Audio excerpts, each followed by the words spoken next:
Hello, my name's Maria, and today we're talking to Amanda Richman, who is our Ethical Stewardship Lead in the ethics team. Hi, Amanda. I wonder if you could tell us a little bit about your role, first of all, and how that fits within the broader ethics team and what you do.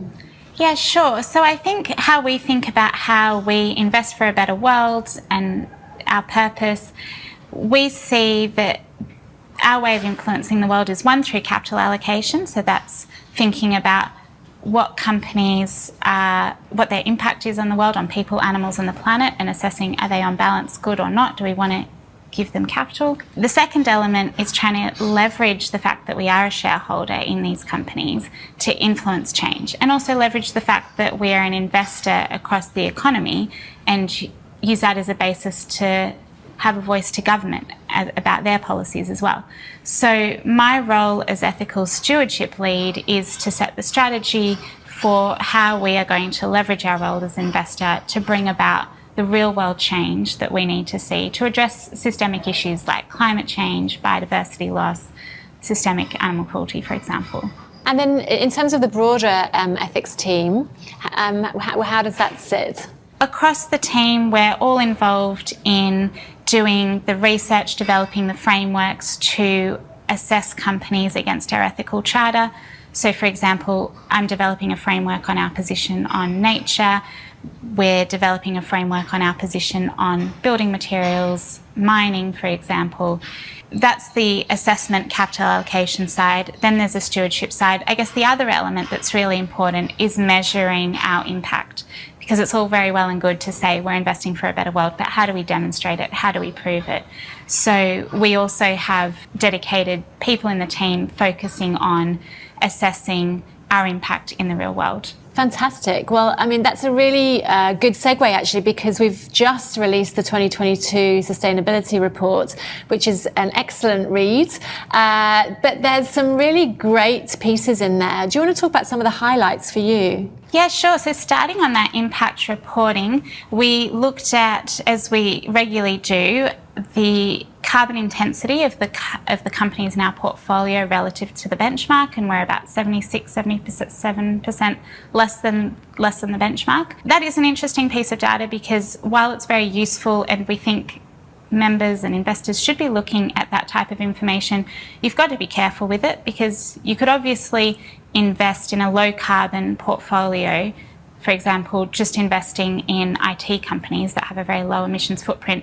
That's not going to reduce emissions in the real world, which is, of course, what we need. So you also need to look at, well, how are you helping the transition? What are you actually putting money towards? And on that front, we're, I think, 5.6 times got more investment in renewable energy than the benchmark. We also look at our contribution to the SDGs, so we're 1.8 times higher than the benchmark in terms of our contribution to the SDGs. And again, I think you've got to look at that really carefully. A lot of companies will talk about how they're positively contributing to the SDGs. You've also got to look at how companies detract from the SDGs. So some sectors, for example, that we invest very selectively, like healthcare, we are actually lower than the benchmark because we rule out investing in some of the large the big pharma companies like Pfizer, for example, that, yes, produce some really important vaccines and other healthcare products, but we've also got to look at the harm they're doing. We look carefully at their approach to animal research. We look at their approach to ensuring product safety.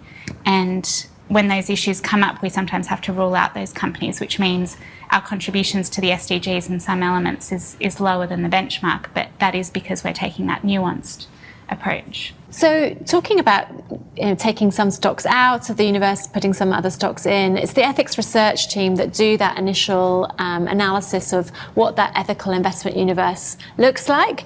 And is there anything this year that has come in or come out that's particularly interesting?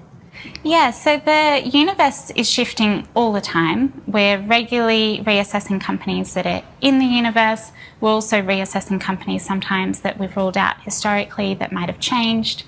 And I think two of the big themes from this last year is the building materials sector.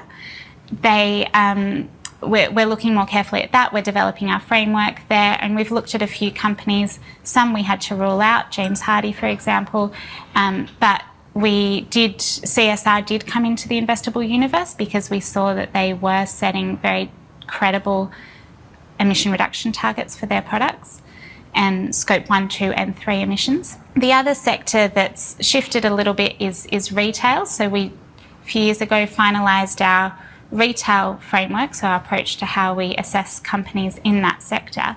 And applying that framework, we've ruled out Harvey Norman, for example. We didn't think that they were doing enough to address the risk of human rights issues and other negative environmental impacts in their supply chains. Of course, we don't expect companies to have perfect supply chains because the state of the economy is so far from perfect. But we need companies to be genuine and making credible efforts to address these issues. So we looked at the major supermarkets, Coles and Woolworths, and we thought that they were making genuine, credible efforts to address harm in their supply chain. So they have entered the investable universe. And are there any other companies that we've divested from this year? Yeah, so we actually divested from a couple of insurance companies over concerns about their exposure to the fossil fuel sector, their investing and underwriting of that sector. And we see it as our job to try and influence the finance sector to stop lending to new fossil fuel expansion. And when we're seeing insurance companies, for example, that are not making sufficient commitments and we don't see an opportunity to influence them to change, then we do have to divest. So 2 insurance companies were ruled out this last financial year. And stopping financing for fossil fuels is a real strategic focus for ethical stewardship. And you've been doing some work with market forces, particularly around banks. Do you want to tell us what you've been up to there? Yeah, so it is a really important area of focus for us.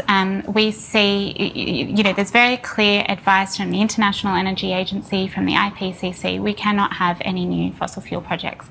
And yet we're still seeing the finance sector support companies, maybe not through the direct project finance, but through their general corporate lending. They're supporting companies that are expanding fossil fuels right here in Australia. And so we don't invest in the fossil fuel sector, obviously, but we do see it as our role to try and influence the finance sector to try cut off that financing. And that's one way that we can achieve that real world influence. So this is actually something we've been doing over the last 9 or 10 years. We've co-filed shareholder resolutions with market forces, we've agitated issues at AGMs, we've had private meetings with the banks. And we have seen real progress from the finance sector. They've put restrictions on their lending and their exposure to coal. They have more recently made commitments in relation to project finance for oil and gas. But we see a few loopholes in the most recent commitments that they've made. And that's something that we're looking at very closely now because time is really up on this issue. So we're thinking about how do we escalate those engagements, because I think enough is enough. Another strategic focus area is preventing animal cruelty and preventing animal research, actually. Do you want to talk a little bit about that and the work that you've been doing there? Yeah, sure. So, animal cruelty is an issue that's really close to my heart personally, but I think also it's something that affects everybody. I mean, I think we all don't like to see an animal that's lonely or afraid or hurt. But as a society, there is a lot that we do that systematically causes animal suffering. And animal research is a big area in that respect. So we do invest in healthcare companies that conduct or commission animal research themselves. We won't invest in a company that's doing animal research for cosmetic products, for example. But we therefore see it as our responsibility to engage with those companies and find out what are they doing to accelerate a transition away from animal research. Because we are at a really exciting point in time where, yes, animal research has been necessary for important medicines, vaccines, etc. But there's incredible new technology being developed, organ-on-chip technology, for example, that means that there is a possibility that we can start moving away from animal research now. So we want to encourage the companies that we invest in and the healthcare sector more generally to move away. And it is not, and this is something we have been engaging with companies on for quite a while, to understand what are the roadblocks to using alternatives, what are the systems that are in place at the moment. And what we've come to understand is that no one healthcare company can on its own make this transition happen. There's regulatory barriers, there's financial barriers. So we really need the industry to work together to accelerate this transition, which means it's the perfect place for an investor to play, to encourage that pre-competitive industry collaboration. So we've had these engagements. We've seen a lot of progress from the companies that we have engaged in terms of implementing new policies and processes to better identify opportunities for alternatives and not continue on with the status quo or business as usual. But this going forward, what we really want to focus on is how do we build that industry collaboration to hasten that transition towards the use of alternatives. And there are other areas where you've been engaging, but you've seen that actually the finance industry or the fund management industry is a bit light on, or it's a bit sort of underrepresented? Yeah, I mean, I think one issue that doesn't get the attention it needs is the environmental impact of animal agriculture. I think there is a lot of general knowledge about the fact that cows burp methane, for example, but it's not a methane problem exclusively. There's a land use problem, and it's one that's felt particularly in Australia, where over 50% of Australia's land mass is used for grazing, and it is contributing to the fact that we are the worst developed nation in the world and one of the worst nations in the world for land clearing. We have a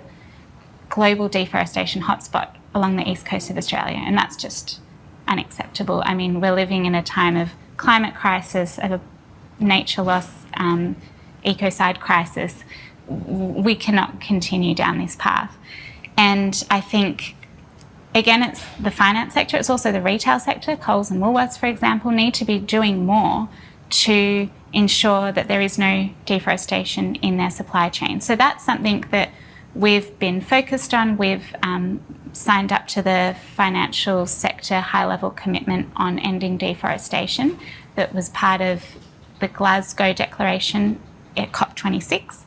And through that, we're starting to do some really powerful engagements with companies on their exposure to deforestation. So a few weeks ago, we had a call with Woolworths about deforestation in their supply chain. And we had that call not just on behalf of Australian Ethical and our members, but also on behalf of a group of over 30 investors from all over the world with a total of 8.5 trillion in assets under management. Wow. We're hoping that this will start to have an impact on the ground. Great, thank you, Amanda.